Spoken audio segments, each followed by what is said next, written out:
Jewel from Jewel Sparkling. ഇന്നത്തെ വീഡിയോയിൽ ഞാൻ എൻ്റെ ഫ്രിഡ്ജ് എങ്ങനെയാണ് ഓർഗനൈസ് ചെയ്യുന്നതെന്നാണ് നിങ്ങളുമായിട്ട് ഷെയർ ചെയ്യാൻ പോകുന്നത്. ഇപ്പൊ പണ്ടൊക്കെ എന്ന് പറഞ്ഞാൽ ടി വിയിൽ ഫ്രിഡ്ജിന്റെ അഡ്വർടൈസ്മെന്റ് ഒക്കെ കാണുമ്പോൾ അവർ അതിനകത്ത് അറേഞ്ച് ചെയ്യുന്ന രീതി അല്ലെങ്കിൽ അത് നല്ല ഓർഗനൈസ്ഡ് ആയിട്ട് നല്ല കളർഫുൾ ആയിട്ടൊക്കെ വെച്ചിരിക്കുന്ന കാണുമ്പോഴത്തേക്ക് എനിക്ക് ഭയങ്കര ഇഷ്ടമായിരുന്നു. അപ്പൊ അതിൽ ഇൻസ്പയർ ആയിട്ട് ഞാനിവിടെ ദുബായ് വന്ന് കല്യാണം കഴിഞ്ഞ് സെറ്റിൽ ആയപ്പോഴത്തേക്ക് ഞങ്ങൾ ആദ്യം വാങ്ങിയെന്ന് പറഞ്ഞ ഒരു ഫ്രിഡ്ജാണ്. അപ്പൊ ആ ഫ്രിഡ്ജിനകം നല്ല രീതിയിൽ അറേഞ്ച് ചെയ്യാനൊക്കെ എനിക്ക് ഭയങ്കര ഇഷ്ടമായിരുന്നു. അതുപോലെ തന്നെ എന്ന് പറഞ്ഞാൽ ഹസ്ബൻഡ് ഓഫീസിലൊക്കെ പോയി കഴിയുമ്പോൾ ബോറടിച്ചിരിക്കുന്ന സമയത്ത് വെജിറ്റബിൾസ് ഒക്കെ കട്ട് ചെയ്ത് സ്റ്റോർ ചെയ്ത് വെക്കുന്നതൊക്കെ പരിപാടി ഉണ്ടായിരുന്നു. അപ്പൊ അന്ന് മുതൽ ഞാൻ ഫോളോ ചെയ്തു പോകുന്ന കുറച്ച് ടിപ്സുകളൊക്കെയാണ്, ഓർഗനൈസിങ് ഐഡിയാസും ഒക്കെയാണ് നിങ്ങളുമായിട്ട് ഞാൻ ഷെയർ ചെയ്യാൻ പോകുന്നത്. വേറൊന്നുമല്ല, അതിനകത്ത് എന്ന് പറഞ്ഞാൽ ഫ്രിഡ്ജിന്റെ സ്പേസ് മാക്സിമം യൂട്ടിലൈസ് ചെയ്തുകൊണ്ട് നമുക്ക് എങ്ങനെ ഒരു ഫ്രിഡ്ജ് അറേഞ്ച് ചെയ്യാമെന്നും, പിന്നെ രണ്ടാമതുള്ള കാര്യം എന്ന് പറഞ്ഞു കഴിഞ്ഞാൽ നമുക്ക് എപ്പോഴും ബിസി സ്കെഡ്യൂൾ, നമ്മുടെ ഇപ്പോഴത്തെ ബിസി സ്കെഡ്യൂൾ അനുസരിച്ച് നമുക്ക് എപ്പോഴും പർച്ചേസിന് പോകൽ അത്ര ഈസി ആയിട്ടുള്ള കാര്യമല്ല അല്ലേ. അപ്പൊ പോകുന്ന സമയത്ത് കൂടുതലായിട്ട് വാങ്ങി നമുക്ക് ഫ്രിഡ്ജ് സ്റ്റോർ ചെയ്ത് വെക്കേണ്ടതായിട്ട് വരും. അപ്പൊ ആ വെക്കുന്ന സാധനങ്ങൾ നല്ല ഫ്രഷ് ആയിട്ട് ഹെൽത്തി ആയിട്ടും നമുക്ക് എങ്ങനെ സൂക്ഷിക്കാമെന്നാണ് രണ്ടാമത്തെ കാര്യം. പിന്നെ എന്ന് പറഞ്ഞു കഴിഞ്ഞാൽ നമുക്ക് കുക്കിംഗ് ടൈം മാക്സിമം സേവ് ചെയ്യുന്നത് എങ്ങനെയെന്നൊക്കെയാണ് ഇന്നത്തെ വീഡിയോയിൽ ഞാൻ നിങ്ങളായിട്ട് കാണിച്ചു തരാൻ പോകുന്നത്. അപ്പൊ നമുക്ക് സ്റ്റാർട്ട് ചെയ്യാം.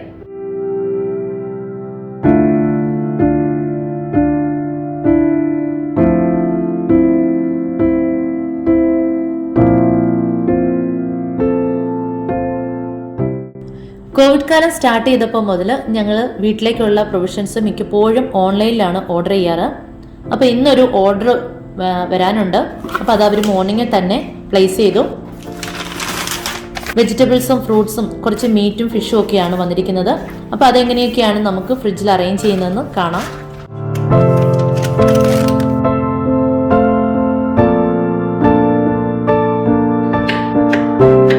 വെജിറ്റബിൾസ് കട്ട് ചെയ്ത് നമുക്ക് സൂക്ഷിക്കുമ്പോൾ ഇതുപോലെ ബോക്സസിനകത്താക്കി ടിഷ്യൂസ് വെച്ചിട്ട് വെക്കുകയാണെങ്കിൽ ലോങ് ലാസ്റ്റിംഗ് ആയിട്ട് ഇരിക്കാനായിട്ട് നമുക്ക് ഹെൽപ്പ് ചെയ്യും.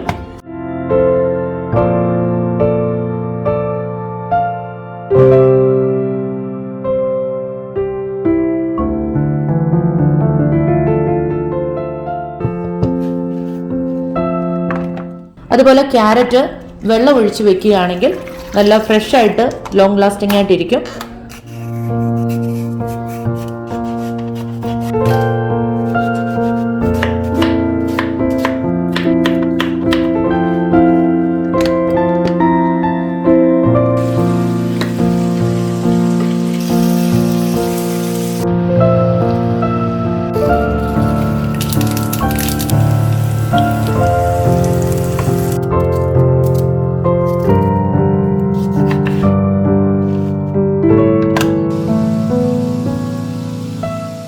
കറി ലീവ്സ് ഒട്ടും വെള്ളമില്ലാതെ കുറച്ചൊന്ന് ഡ്രൈ ആയതിനു ശേഷം നമുക്ക് ഗ്ലാസ് കണ്ടെയ്നറിനകത്താക്കി വെച്ച് കഴിഞ്ഞാൽ ലോങ് ലാസ്റ്റിംഗ് ആയിട്ടിരിക്കും.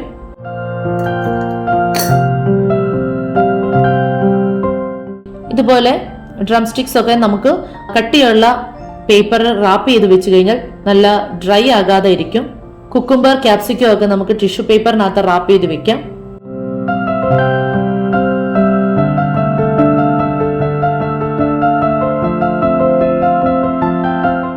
ഒനിയനൊക്കെ ഞാൻ ഇതുപോലെ ഗ്ലാസ് കണ്ടെയ്നറിനകത്താക്കി സൂക്ഷിച്ച് വെക്കാറുണ്ട്. നല്ല ലോങ് ലാസ്റ്റിംഗ് ആയിട്ട് നമുക്ക് യൂസ് ചെയ്യാൻ പറ്റും.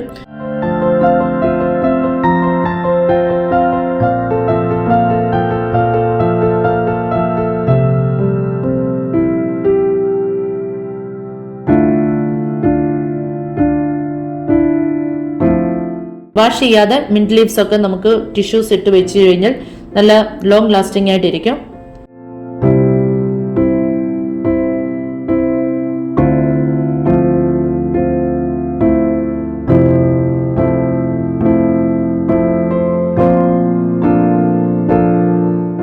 ഇത് സാമ്പാർ കഷ്ണങ്ങളാണ്. അതും ഇതുപോലെ തന്നെ 2-3 ഡേയ്സ് ഒക്കെ നമുക്ക് ഫ്രഷ് ആയിട്ട് ഇരിക്കാനായിട്ട് ഇതുപോലെ ബോക്സസിനകത്താക്കി വെച്ച് കഴിഞ്ഞാൽ ഹെൽപ്പ് ചെയ്യും.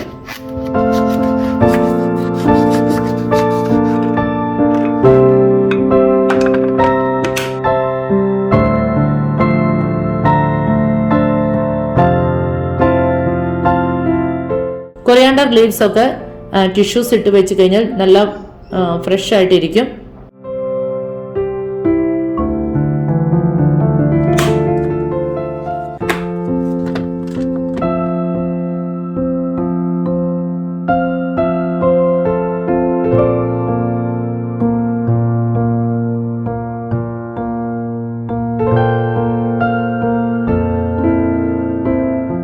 അതുപോലെ മല്ലിയില, പുതിനയില, ഗ്രീൻ ചില്ലി പേസ്റ്റ് ആണ് ഞാനിപ്പോൾ ചെയ്തെടുക്കുന്നത്. ഇതുപോലെ ട്രേകളിനകത്താക്കി ഫ്രീസ് ആക്കിയതിന് ശേഷം സ്പേസും യൂട്ടിലൈസ് ചെയ്യാൻ വേണ്ടി നമുക്ക് ഗ്ലാസ് കണ്ടെയ്നറിനകത്താക്കി സൂക്ഷിക്കാം. അപ്പം നമുക്ക് ബിരിയാണി, പുലാവ് ഒക്കെ ഉണ്ടാക്കുമ്പോൾ ഈസി ആയിട്ട് നമുക്കെടുത്ത് യൂസ് ചെയ്യാൻ പറ്റും. അതുപോലെ തന്നെ ജിഞ്ചർ ഗാർലിക് പേസ്റ്റും ഞാൻ ചെയ്തു വെക്കുന്നുണ്ട്.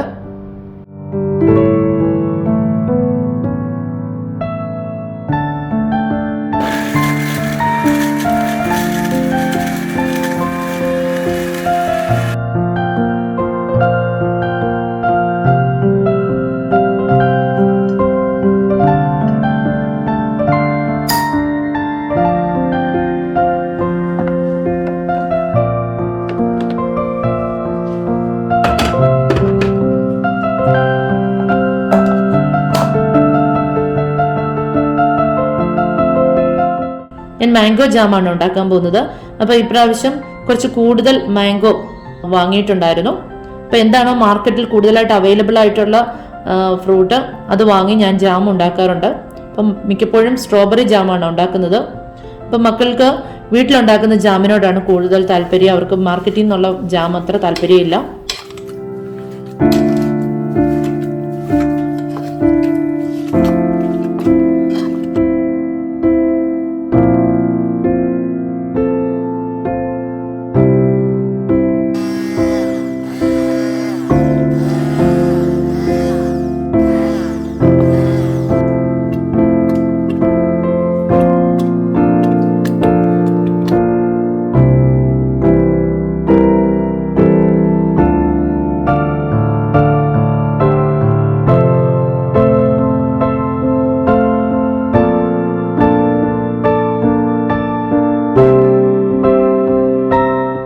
അതുപോലെ വാട്ടർമെലൺ ഒക്കെ നമുക്ക് സ്പേസ് ഒരുപാട് ഫ്രിഡ്ജിനകത്തിൽ കളയുന്ന കാര്യമാണ്.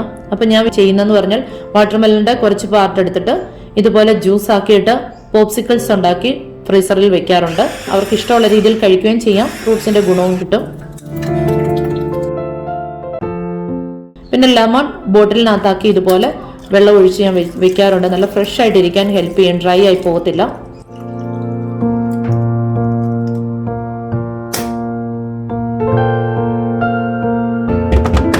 ഇത് റോക്ക് മെലൺ ആണ് കട്ട് ചെയ്ത് വെക്കുന്നത്.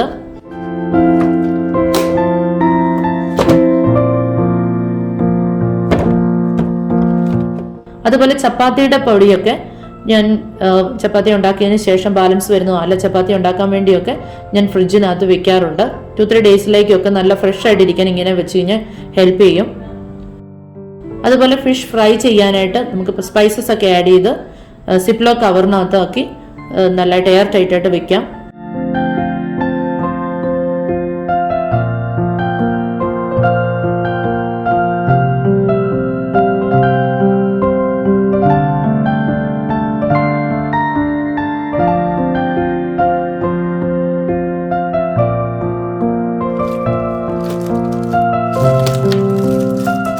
അതുപോലെ ഗ്ലാസ് കണ്ടെയ്നറിനകത്താക്കിയും ഞാൻ വെക്കാറുണ്ട്.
ഇനി ഫ്രീസർ അറേഞ്ചിങ് ആണ്. ഈ ലിക്വിഡ് വിനീഗറും വാട്ടറും ചേർന്ന ലിക്വിഡാണ്.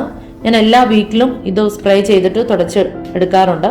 അതുപോലെ ടോയ്സിന്റെ മന്തൊക്കെ ഞാൻ എല്ലാ ട്രേകളും എടുത്ത് ക്ലീൻ ചെയ്തതിന് ശേഷമാണ് അറേഞ്ച് ചെയ്യാറ്. ഈ ഷെൽഫ് ഞാൻ സെപ്പറേറ്റ് ആയിട്ട് വെച്ച് കൊടുത്തിരിക്കുന്നതാണ്. അപ്പോൾ ഈ ഫ്രീസറിനകത്തുള്ള ഷെൽഫ് എന്ന് പറഞ്ഞാൽ പ്ലാസ്റ്റിക് ഷെൽഫായിരുന്നു. അപ്പോൾ അതിൽ വെയിറ്റ് അധികം വെക്കാൻ പറ്റത്തില്ലാത്തത് കൊണ്ട് എനിക്ക് ഇത് നല്ല യൂസ്ഫുൾ ആയിട്ട് തോന്നി.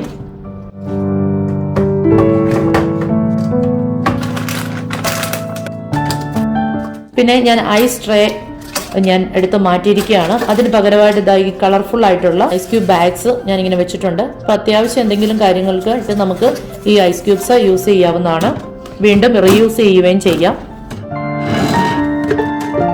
ഇതാണ് ഞാൻ പറഞ്ഞ പോപ്സിക്കിൾസ്.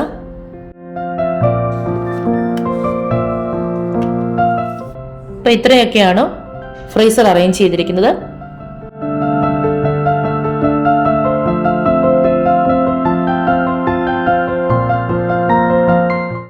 ഇനി ഫ്രിഡ്ജിന്റെ പുറമേയുള്ള ഡെക്കറേഷനാണ് ഞാൻ കാണിക്കുന്നത്. ഇതൊരു പ്ലാനറാണ്, ഞാൻ ചെയ്തെടുത്തതാണ്. ഇപ്പം മാഗ്നറ്റ് ഷീറ്റ് വെച്ചിട്ട് ഒരു വൈറ്റ് ബോർഡ് വാങ്ങിയിട്ടാണ് പ്ലാനർ ഞാൻ ചെയ്തെടുത്തിരിക്കുന്നത്. ഇത് എനിക്ക് ചെയ്തപ്പോൾ മുതൽ നല്ലൊരു യൂസ്ഫുൾ ആയിട്ട് തോന്നി. കാരണം നമ്മുടെ ഗ്രോസറീസ് ഒക്കെ എന്തെങ്കിലും വാങ്ങണമെന്നുണ്ടെങ്കിൽ നമുക്ക് ഗ്രോസറിയുടെ ആ ലിസ്റ്റിനകത്ത് എഴുതുകയും ചെയ്യാം. മക്കൾക്ക് ഇഷ്ടമുള്ള ഫുഡിന്റെ മെനു ചോദിച്ചിട്ട് അത് നമുക്കൊരു മെനു പ്ലാനർ തയ്യാറാക്കി എടുക്കാനും പറ്റുന്നുണ്ട്. ഇതൊരു വോൾ ഡെക്കറാണ്. ഇപ്പം ഞാൻ മാഗ്നറ്റ് ഷീറ്റ് ഒട്ടിച്ചു കൊടുത്തിട്ടാണ് ഫ്രിഡ്ജിൽ വെച്ചിരിക്കുന്നത്. കുറച്ച് മാഗ്നറ്റ്സുകൾ വെച്ചിട്ടുണ്ട്. പിന്നെ ഫ്രിഡ്ജിന്റെ സൈഡിലായിട്ട് ഞാൻ ഇതുപോലെ കോർക്ക് ഷീറ്റ് വെച്ചിട്ട് അതിൽ കലണ്ടർ പ്രിന്റ് എടുത്തിട്ട് ഞാൻ ഇങ്ങനെ പിൻ ചെയ്ത് വെച്ചിട്ടുണ്ട്. അതുപോലെ തന്നെ കിച്ചണിന് പറ്റുന്ന കുറച്ച് വേർഡിങ്സും പ്രിന്റ് എടുത്ത് ഇതുപോലെ ഹാങ് ചെയ്തിട്ടിട്ടുണ്ട്. ഫ്രിഡ്ജിന്റെ ടോപ്പിലായിട്ട് ഒരു പ്ലാന്റ് വെച്ച് കൊടുത്തിട്ടുണ്ട്.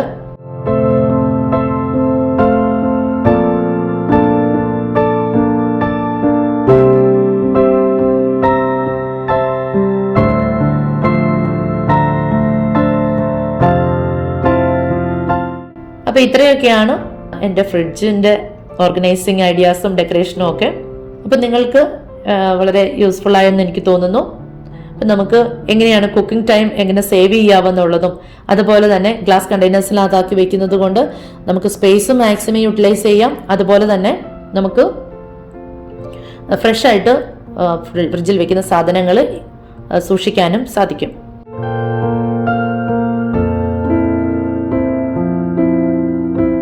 ഇന്നത്തെ വീഡിയോയിൽ ഞാൻ കാണിച്ച എൻ്റെ ഫ്രിഡ്ജിലെ ഓർഗനൈസിങ് ഐഡിയാസും ഒക്കെ നിങ്ങൾക്ക് ഇഷ്ടപ്പെട്ടു എന്ന് വിചാരിക്കുന്നു. പുതിയ പുതിയ എന്തെങ്കിലും ഐഡിയാസും ടിപ്സും ഒക്കെ ഉണ്ടെങ്കിൽ എന്നെ കമന്റ് ബോക്സിൽ അറിയിക്കുക. അതുപോലെ തന്നെ ഇൻസ്റ്റാഗ്രാമിൽ എന്നെ ഫോളോ ചെയ്തിട്ടില്ലെങ്കിൽ ഫോളോ ചെയ്യുക. അതിന്റെ ഐഡി ഞാൻ താഴെ കൊടുക്കുന്നുണ്ട്. അപ്പോൾ അടുത്ത വീഡിയോയിൽ പുതിയ സബ്ജക്റ്റുമായിട്ട് നമുക്ക് കാണാം. Thanks for watching. Bye bye.